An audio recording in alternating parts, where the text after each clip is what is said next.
If you've been keeping up with Valve recently, you might have noticed something strange. They've been trying again. If you're like me and you consider Dota 2 Valve's last big release because you don't feel like dropping $1,000 on a VR headset, then it's been about a decade since the last Valve game. And after all of this time, it looks like Valve has finally broken that dry spell, because last year, they released Counter-Strike 2. Valve finally got bored enough from making Dota spin-offs that die in less than a year to do something productive. So was it worth it? Let's talk about it. Are you tired of stinky, stupid browsers that slow your PC down? Do you find modern browsers drab and boring like a bowl of meat paste? Then my friend, you are in luck thanks to today's sponsor, Opera GX, the internet browser made for rad gamers like you and me. It's time to ditch that old stinky browser and start using something cool. And you know what's cool? Customization, something I know a lot of you can appreciate. And customizing your browser is super easy. Check out all of the cool mods in the mod shop. I bet a lot of you will get a kick out of the Tier 2 mods. But check out the Backrooms mod as well. I like this one because you can see a devious creature scurry along in the background. Not only do these change how the browser looks, but they also add music, sound effects for your keyboard and tabs, color themes, wallpapers, and more. And you can even disable and enable mods with a single mouse click. Now that is swag. Not to mention, Opera GX comes with a built-in friend in the form of AI.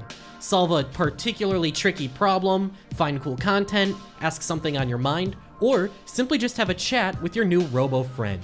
Opera GX is also faster and easier to run on your computer, so your PC doesn't slow down to a crawl after opening more than 2 tabs. And switching over is easier than ever because you can simply import all of your settings and bookmarks from your previous browser. So come on in and give it a shot for completely free using the link in the pinned comment and description.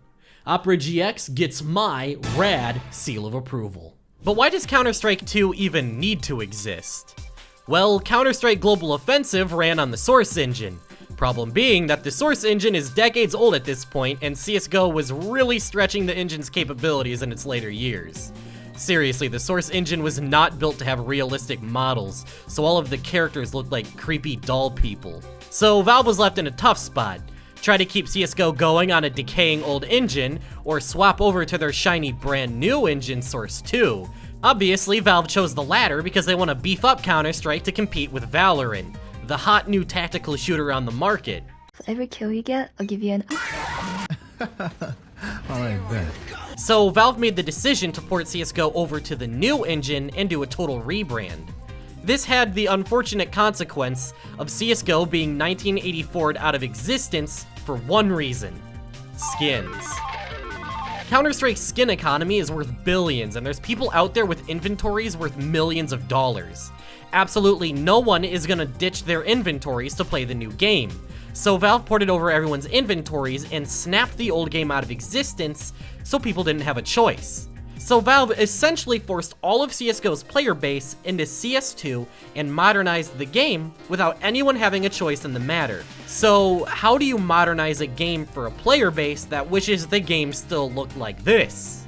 The answer is you don't do a whole lot. It's no secret that CS2's launch was pretty disastrous, but you'd have to be hard-pressed to find a single game launch these days that goes well. The game has also suffered a lot from the transition over to Source 2. But you might be saying, the what? Is it really fair to criticize a game that just came out? It hasn't even had the time to find its footing yet. And to that I say, fair enough.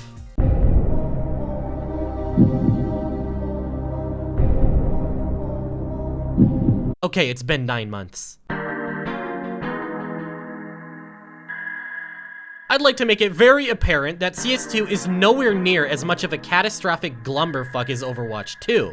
And there's a lot of good stuff here I want to talk about. And where else to start but the most obvious glow up in the game.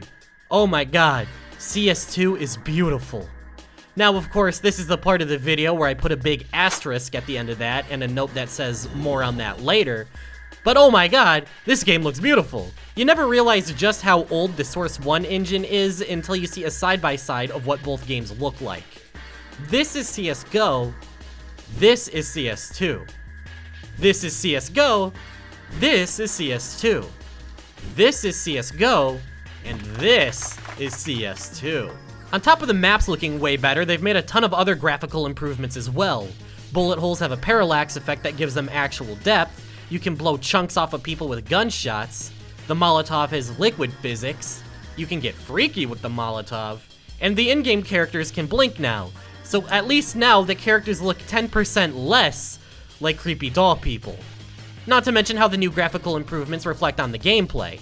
I know that improved smoke grenades being your primary selling point for your brand new game sounds like a total joke, but this shit is super impressive. Being able to shoot through smokes and blow them up with grenades gives you more agency and counterplay against smokes, instead of smoke grenades just completely disabling a sightline.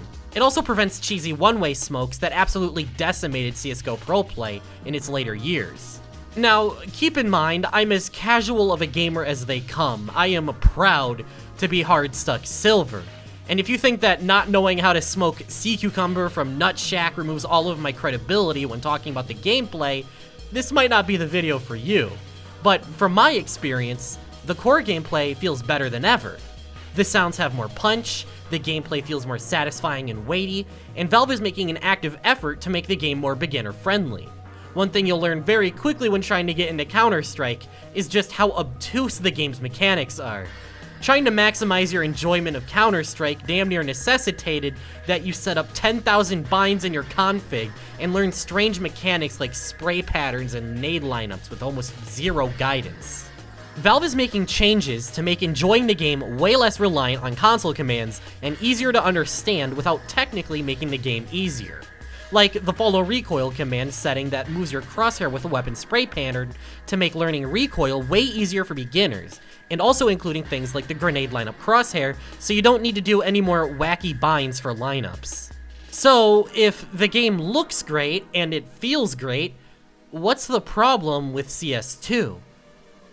Everything else. Earlier, I stated that CS2 isn't as much of a catastrophic glumberfuck as Overwatch 2 was. I'd like to specify that just because Overwatch 2 is more of a glumberfuck, it doesn't mean CS2 isn't a glumberfuck. Blizzard really are pioneers. They developed a way to remove content and call it a sequel. Why did Valve look at Overwatch 2 and think to themselves, man, everyone loved that, we should try it? Because Counter-Strike 2 is a barren wasteland. There is not a drop of content in sight. I'm sorry, how could I be so uncharitable? The game's gotten plenty of major updates since launch. In the first update, they re-added in 2 old maps that they removed and added a loot box. In the second update, you can change hands now. And in the third update, they changed some fire particles to be green instead of red. Wow. Call Valve lazy one more time. Now, CS2 recently did just receive 5 new maps. They're all quality additions, and I'm happy the mappers got a comically large money sack for their efforts. But keep in mind, these maps are entirely developed by the community. Valve didn't put a lick of effort into these maps. As far as Valve-made additions to the game goes, they haven't done jack shit since launch 9 months ago. And it's not just a lack of new content either. In the transition between CSGO to CS2, nearly all of the original game's content got snapped out of existence. Only a small handful of maps survived the transition, with nearly all of them being the game's core competitive maps. And I gotta be honest, I am sick of Mirage. How many more matches of this dumbass map do I gotta play? People have been playing this map for 20 years every day for hours and somehow aren't bored of it. Valve took another page out of Blizzard's book by including maps and promotional material that never actually made it to the game. Train? Nope. Canals? Nah. Lake? You wish. CSGO had a wide variety of maps to play across multiple different game modes. There was something for everyone. But now, unless you're a hardcore comp player, you'll find yourself growing tired of this selection very quickly. Nearly all of the game's alternative modes have been removed as well. Flying Scoutsman retakes, Demolition... Okay, no one played Demolition. What about Danger Zone? It wasn't the most popular mode, but it was a unique take on Counter-Strike gameplay with a lot of skill expression and creative plays. I mean, look at old clips of Danger Zone. You can't tell me that doing Tony Hawk Pro Skater tricks in the air, stomping on people's brains out, isn't the coolest thing you've ever seen. The big brand new addition to CS2 is Premier Mode, a competitive mode with a more serious ranking system and the global leaderboard. But you see, this was a ruse, a devilish plot by Valve to trick you into thinking they made new content for CS2. Because all this mode is this mode with a slightly different ranking system. If you're like me and you don't care much for ranks and you just play for funsies, there's nothing of value to be gained in Premier that you can't get out of competitive instead. Riddle me this, am I playing Premier or competitive in this clip? That's right, you can't tell. I mean, don't get me wrong, the competitive core of the game is still fun, but there's zero variety. If you wanted to take the load off after comp or queue up for some flying scoutsman or squad up with a friend for danger zone, that option is gone, and it was completely out of the player base's control because CSGO got 1984 out of existence. One of the best moments I've had in CS2 so far was a casual lobby where there was a gentleman's agreement to only use the taser and the knife. And it was so fun because after so many hours of standard Counter-Strike gameplay, I finally had a short moment where the gameplay was shaken up. I'd like to tell you to just play community servers for alternative game modes, but as of right now, the browser is completely broken and the community lacks the tools to create source mods like CSGO. Not to mention surfing is completely broken in CS2. Not being able to play on all of those old maps Leafy used to play on feels like the burning of Alexandria. I mean, look at the Counter-Strike community. There is so little to do in-game right now, people are entertaining themselves by gambling on the shitty skin stock market. Little does everyone know, I've made the most lucrative investment of all by buying 100 cuck stickers, because I love getting cucked by Valve. I don't think there's anyone out there arguing that CS2's launch wasn't severely rushed. Valve originally promised a summer 2023 release date and just barely made it in time, releasing it on the 27th of September. And even despite the extra few months in the oven, the game is still obviously half finished. Disregarding the aforementioned lack of content, there's many other areas of the game that feel lacking. Remember that asterisk from earlier? It's later now. CS2 looks beautiful, but it's painfully obvious it's a decade-old game with a new coat of polish. Despite some maps receiving full visual overhauls, some maps reported over near 1-for-1 from CSGO. In some cases like Nuke and Ancient, the maps look fine because they were already great-looking maps in Source 1, but some maps like Mirage feel especially dated. Nowhere is this more obvious than in Office. This map has hardly been changed since CSGO, and the map hardly changed from CSGO to Source, which came out in 2004. The assets on this map are older than most of you watching this. It's very apparent Valve was stretching themselves very thin, and couldn't consistently make the overhauled maps look good. Valve also removed map-based factions in CS2. In CSGO, every map had a unique team of terrorists and counter-terrorists to fight against. That gave each map a unique character and atmosphere, like fighting emo kid rejects in Office or the IDU. Whoa, actually, it's probably better if that one stays gone. But in CS2, the only default terrorists and counter-terrorists are one guy with no variants. The only way to play as different characters is to shell out money. And if you don't, each team will be composed of 5 clones duking it out in areas they don't belong. I've heard theories that factions were removed to make way for customizable agent skins, and my reaction to that is, oh dear god, not again, please, oh god, no. Also, is it just me or are Counter-Strike's weapon animations super dated? You can call this inconsequential all you want, but I think animations play a large part in how a weapon feels to use in a video game, and CSGO's weapon animations even felt lackluster 10 years ago. I'm not saying Counter-Strike needs to go full Call of Duty with shaky cam and anime girls in your face or whatever the hell they do now, but touching up these old-ass animations could go a long way into making the weapons feel weightier. Even back in Source and 1.6, the animations felt like they had more character, like how each pistol had its own unique animations, but in CS2, they all just used the same stiff animations. Also, why is the XM shotgun so small? Has this tangent gone on too long and is too far off topic? Yes. Also, I find it particularly rich that Valve introduced this new season-based competitive model for Premier, and it's been Season 1 for 9 months, because the people at Valve keep forgetting to change the 1 to a 2. I just find it all very concerning because Valve is obviously stretching itself very thin for CS2 for it to have released in such an unfinished state.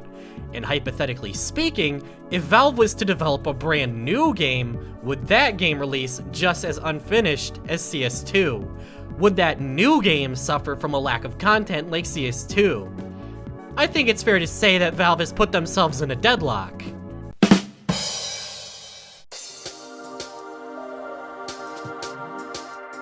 A Valve game infested with cheaters? I'd never believe it. If you've kept up with the CS2 community or played the game yourself, you've probably seen hundreds of blatant cheaters at this point.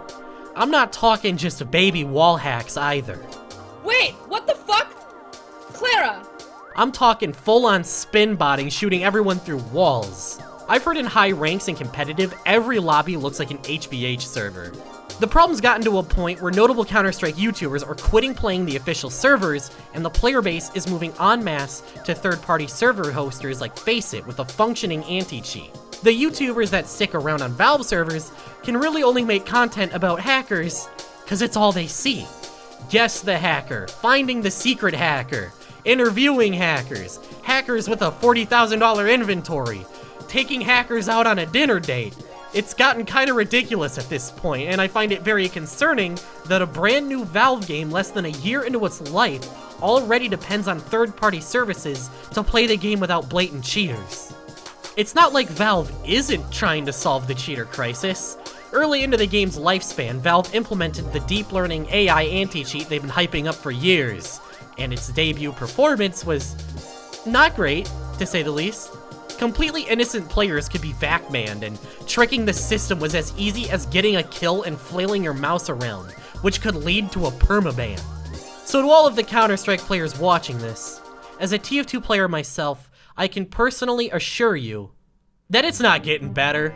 Ever. That is, unless Valve suddenly starts giving a shit about the bot problem as I write this. Let's just hope it sticks. I can't help but feel disappointed in Counter-Strike 2. Before its release, CSGO hardly got any meaningful updates, and in response, Valve removed all of the content from the game to show us how good we had it before. This game was Valve's chance to rejuvenate the Counter-Strike formula, maybe add some new weapons, fix old weapons. I mean, even the game itself tells you the M249 is shit. Maybe give the player base a new operation because it's been over 1,000 days since the last one. In the original post that announced the game, Valve stated there were a ton of new features coming to Counter-Strike that they haven't even announced yet that will be revealed in a couple months. It's been 9 months now, and we haven't received any news, unless the massive changes they were teasing were being able to use your left hand, or chicken skins. I asked for this? Yeah, CS2 will probably get actual content in time, but the question is how long will we have to wait? And if it's anything like the rushed launch of CS2, will it even be worth it? At least CS2 is way better than Valorant though.